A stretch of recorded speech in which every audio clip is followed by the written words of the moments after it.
ارے دوستو، LBF کی جانب سے لائف آف سینٹس کے 3rd ایپیسوڈ میں آپ سب کو خوش آمدید۔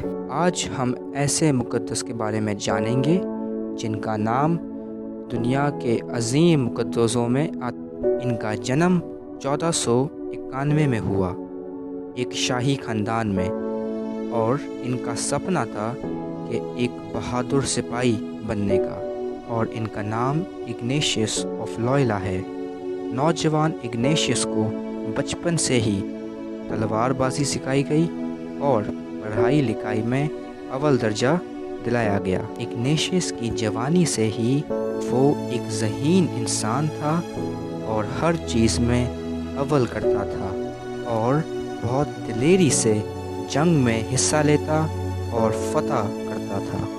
لیکن ایک وقت آیا ان کی زندگی میں جب ان کو جنگ کے دوران زخمی ہونا پڑا، اور اس زخم نے ان کی زندگی بدل دی۔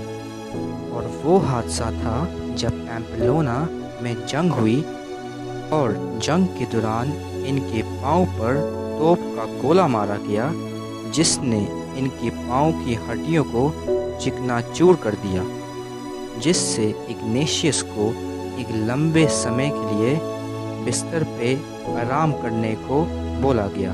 اس دوران اگنیشیس کو کافی ساری مشکلات اور درد کا سامنا کرنا پڑا، اور اسی سمے میں ان کے سامنے لائف آف سینٹس کی بک موجود تھی۔ جب انہوں نے وہ پڑھا تو خداوند یسوع مسیح کی زندگی اور مقدسوں کی زندگی نے ان کی بھی زندگی بدل دی۔ پھر ایک دن لنگڑاتے ہوئے یہ چرچ پہنچے، اور وہاں پر مقدسہ مریم کے سامنے انہوں نے اپنی تلوار رکھی اور یہ عہد کیا کہ وہ اب مقدسہ مریم کے لیے اور ان کے لوگوں کے لیے جنگ لڑیں گے۔ اس کے بعد اگنیشیس زیادہ سے زیادہ سمے اپنی زندگی کے دعا، روزہ اور ریاضت میں گزارنے لگا۔ اس وقت اس نے خدا کی موجودگی کو محسوس کیا جو صبر اور محبت کے ساتھ تھی، اور اس نے اسپریچول ایکسرسائز کی بنیاد رکھی۔ پھر ایک دن رات کے سمے اگنیشیس کو اس کے گناہوں کا احساس ہوا اور وہ اپنے آپ پر شک کرنے لگا۔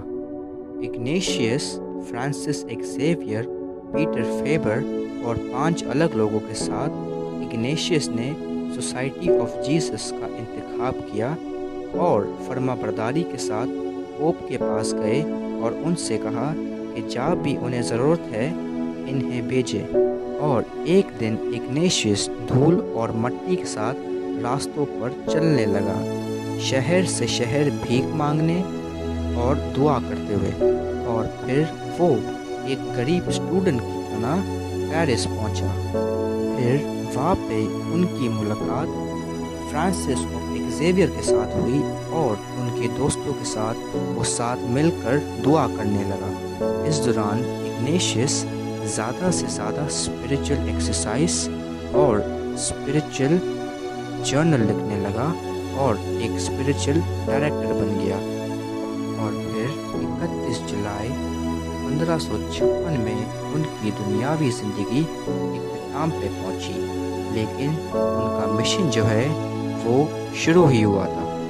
اور پھر کچھ ٹائم بعد جیزوئٹ سوسائٹی دنیا کے تمام ملکوں میں سکھانے اور شفا دینے لگے۔ لیکن خاص بات یہ کہ ان جیزوئٹس مشنری کے ساتھ اگنیشیس کی روح بھی شامل تھی۔ اگنیشیس آف لوئلا ہمیں یہ سکھاتے ہیں کہ اصلی عظمت کا آغاز تسلیم سے ہوتا ہے، کہ ایک دل جو تکلیف سے صاف کیا گیا ہو وہ خدا کے مقصد سے جل سکتا ہے، اور سب سے سادی دعا بھی دنیا کو بدل سکتی ہے، اور وہ ہے لے اے خداوند اور قبول کر۔ سینٹ اگنیشیس کی فیسٹ ہر سال 31 جولائی کو منائی جاتی ہے۔ تو میں امید کرتا ہوں کہ آپ کو سینٹ اگنیشیس آف لوئلا کی لائف پسند آئی ہوگی، تو کر لو لائک اور سبسکرائب تاکہ LBF کے next episode life of saint میں آپ ہمارے ساتھ ہو۔ پھر ملتے ہیں ایک نئے ایپیسوڈ کے ساتھ۔